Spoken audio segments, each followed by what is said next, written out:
En los últimos días, dirigentes sociales de la ciudad del Alto denunciaron que 5 personas fueron raptadas y torturadas por no sumarse a los llamados a la confrontación. Muchos bolivianos se sienten secuestrados en sus propias casas, secuestrados en sus propios barrios y en sus propios pueblos por el aparato de opresión que ha creado Morales. Estos actos violan flagrantemente los derechos humanos de la población y constituyen hechos delictivos que el pueblo boliviano condena enérgicamente y que el gobierno busca controlar como le corresponde hacerlo. Sin embargo, cualquier medida del gobierno de Bolivia para enfrentar estas ilícitas acciones es rápidamente denunciada como opresión política por el movimiento al socialismo y por el señor Morales, cuando en realidad son acciones legítimas y necesarias para precautelar la salud de todos los bolivianos.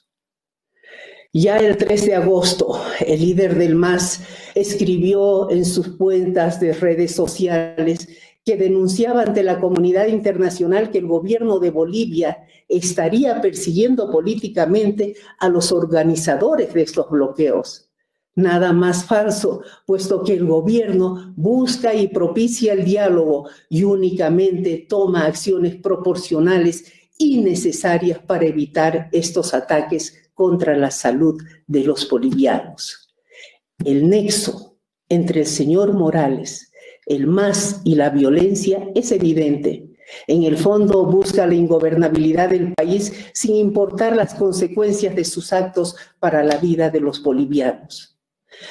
¿Qué otro fin podría perseguir con sus acciones? El capricho de realizar las elecciones en septiembre y no en octubre no responde a razones lógicas ni democráticas, sino simplemente a deseos manifiestos de confrontación para preservar sus privilegios y el proyecto de poder que ha diseñado.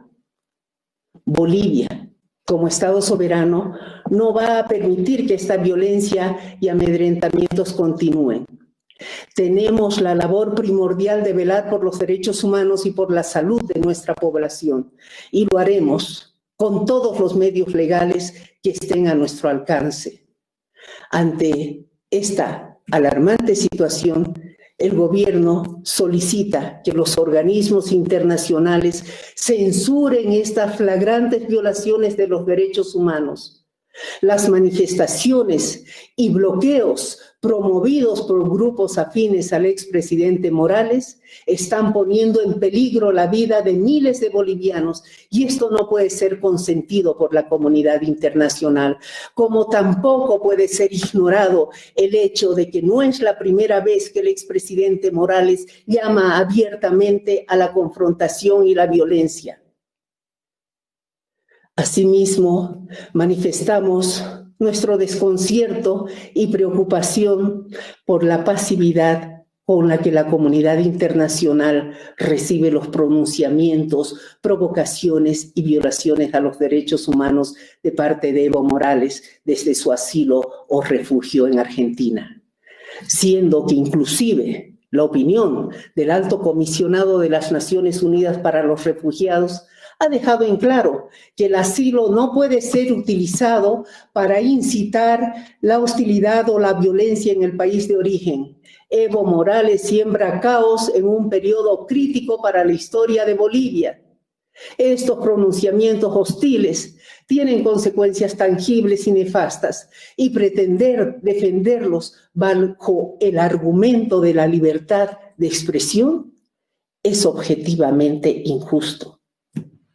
Morales, desde su asilo o refugio, manifestó su deseo de formar milicias armadas en Bolivia, tal y como lo hizo el régimen de Maduro en Venezuela. Hizo llamados también a individuos dentro de la policía y las fuerzas armadas a levantarse con armas contra el gobierno constitucional y contra la democracia. Ante esta situación, en numerosas ocasiones, el gobierno transmitió por la vía diplomática su preocupación por estas violaciones al derecho internacional del refugio y del asilo. A nombre de todo el pueblo boliviano, Pido a la Comisión Interamericana de Derechos Humanos objetividad e imparcialidad.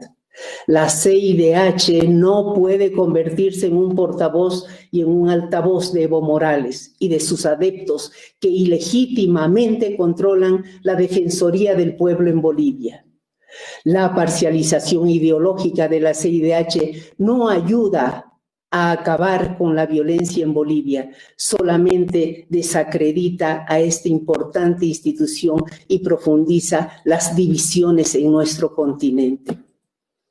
El absoluto rechazo a los bloqueos violentos y los llamados a la confrontación es compartido por todas las fuerzas democráticas en Bolivia.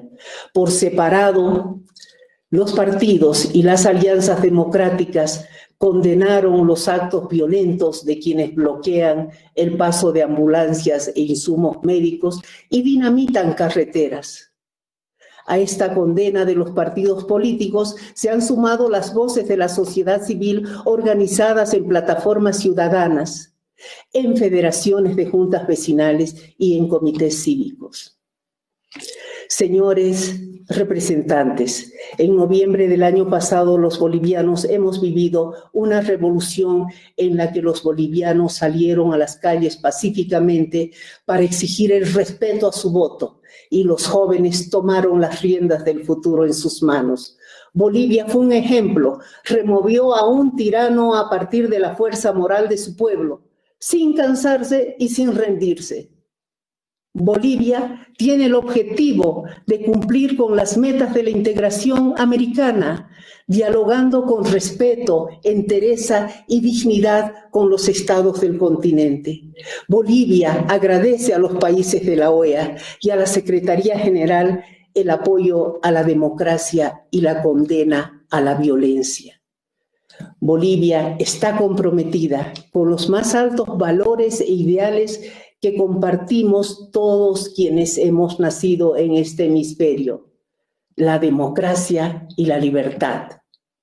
Los bolivianos estaremos siempre al lado de quien lucha legítimamente y pacíficamente por sus derechos. Siempre condenaremos a quien abusa de la fuerza, a quien llama a la violencia contra sus propios hermanos, a quien desprecia la vida y envía a sus militantes al sacrificio colectivo sin honor y sin conciencia. Hoy el pueblo boliviano espera lo mismo de nuestros países hermanos. No nos dejen solos en esta lucha pacífica. Muchas gracias. A continuación, señor presidente, solicito que se le otorgue la palabra al doctor Virgilio Prieto, jefe nacional de epidemiología del Ministerio de Salud de Bolivia. Muchas gracias.